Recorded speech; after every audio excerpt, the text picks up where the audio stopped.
Hey, what's up, Toby? We're kicking off the Hey, 5 minute process debt podcast. And today we are talking about knowledge work. And we're talking about how important it is to make it transferable and also discoverable. Chris, that sounds very counterintuitive based on my business undergrad and graduate degrees and 20 years of consulting. Discoverable and transferable is not how the consulting Okay. industry works, nor corporate America, I think. Okay. Question. You've been doing consulting for a really long time. Yep. If they're knowledge workers, the discoverable Yeah. and transferable work, would there be a consulting Mm. industry? I think that the biggest value that consultants can bring, sometimes it's domain Yeah. knowledge, more often than not, it's the wisdom of ignorance and not understanding the Yeah. Yeah. personalities and the political landmines and explore it. So I think there's flavors that would exist, but oftentimes, we bring in consultants as a forcing Yeah. function. I have not being heard. Let me pay inappropriate amounts of Sure. money to those Yeah. really Yeah. good, exceptional Yeah. consultants. But but no, I mean, bring somebody in from the outside. If folks were focused more on the longevity Mhm. and the transferability of what they had in their Yeah. brains, that would be Yep. landscape change. I mean, what do you think? So, I headed into yeah. that. You've stayed more in the corporate world these last What's 20 interesting years. is if you go out and pay Bain or McKinsey and you drop $1 million, you know what's discoverable and transferable? Yeah. There is one other thing that you can always discover, though. And all you have to do is open up your bank balance and discover that you're now $1 million lighter. So really, No. these are some of the smartest Yep. kids. They go on to lead companies like Enron and MCI and some of the biggest brand names in the world. Kodak, Uh, Blockbuster. if it's driven by near-term numbers, if it's only with an eye towards the next quarter or the Yeah. next, then what you're doing is you're putting off all the heavy Yeah. work. And I think that that's where discoverable and transferable, in the immediate moment, the people are touching it, they're thinking about it. Yeah. Now you've got a headache, right? Moves Yeah. on. So you and I were talking last week, I think, about your Excel channel. You can spell VBA, you know a thing or two about it.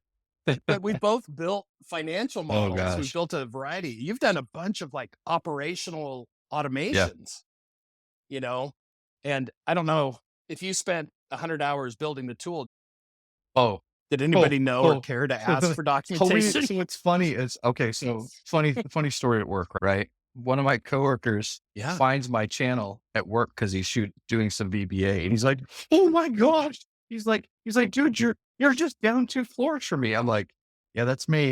And he's like, "This is amazing." So anyway, what's so funny about that is like, he's like, the guy that wrote the code, super smart dude, he left his comments in Yeah. Spanish.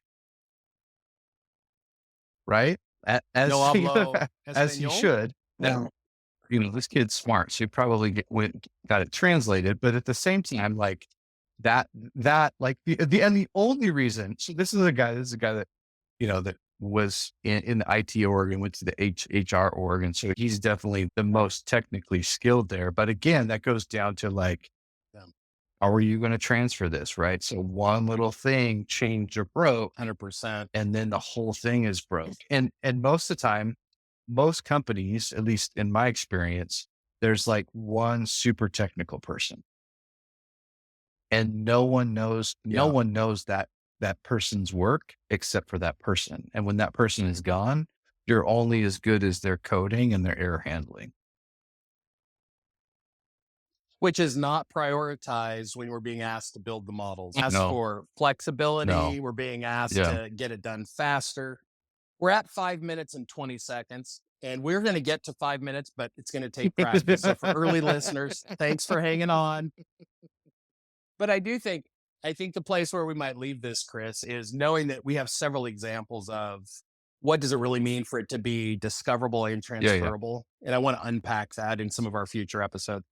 But I think that the part that really resonates with me and the concern that I have is twofold. There's two things that big macro trends. One, some 75 million baby boomers are supposed to be retiring in the next blink of an yep, eye, give or yep. take.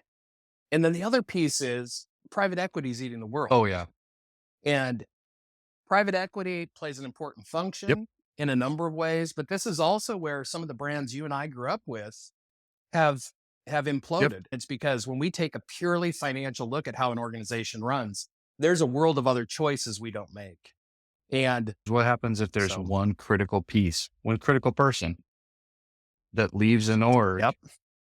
and doesn't want to come back? Like, you're in big trouble. I think some of the next topics that we should talk about is like, to have something to be discoverable, it has to have a home.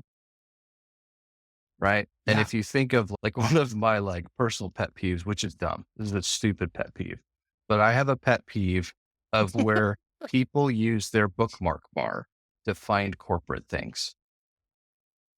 And so you have as Yes. many ways to get to something as you have people that have bookmarks. And cause there's literally no hole, like there's no hole. Like, I just want to go to the glossary and click on where I'm supposed to go. And so what's funny is like, companies, we use Okta or whatever. It doesn't really matter, but I'll actually go to like Okta. Didn't we buy a multi-million dollar product that we then paid $10 million to implement? Yeah. No, I think I love the point about home. I think also, one of those elements that we'll touch on is because often it's going to be people, process, Yep. tech. Yep. We're making hard Yep. trade-offs, right? And the other one that I think about though is we're in a land of Yep. layoffs. We've all been through a Yep. couple. If you're in your 40s or 50s and haven't been through one, you're probably independently Yep. wealthy or unemployed your entire life. Otherwise, you've probably been through this motion. The hard part is you don't know who has made their knowledge transferable and Yeah. Yeah. discoverable. There's a lot more that we can talk Yeah. about and also maybe talk about some ideas about how we get ahead of that. Yeah. Owner, Yeah. buyer, picking up some of those businesses that baby boomers are trying to. Well, and the thing is it's an like finding a place and having that culture where you're going to do that. It Yeah. flies in the face of what we perceive as productive.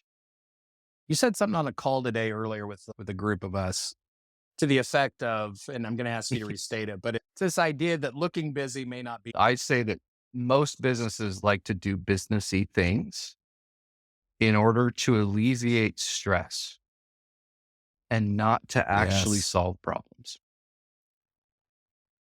I will say I appreciate that people in general have found that culturally appropriate versus public Yeah. masturbation, Yeah. which is another way that I know a lot of people relieve Yeah. stress. Get a Yeah. good job, we're Yep. neglecting it. So, For sure. yep, doing businessy Yeah. things. It's everything, right? And it's everywhere, right? It's the QBR. Yeah. It's monthly reviews. It's Yeah. status reports. It's like stuff should have a purpose. And the purpose can be as simple as we're doing this to build camaraderie. That's fun.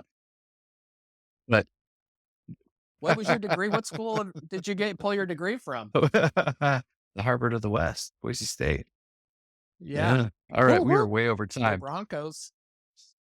That's all right. This may become the Yep. 10-minute podcast. 10 Now good. we're still gonna target incremental improvement. Thanks, man. All right.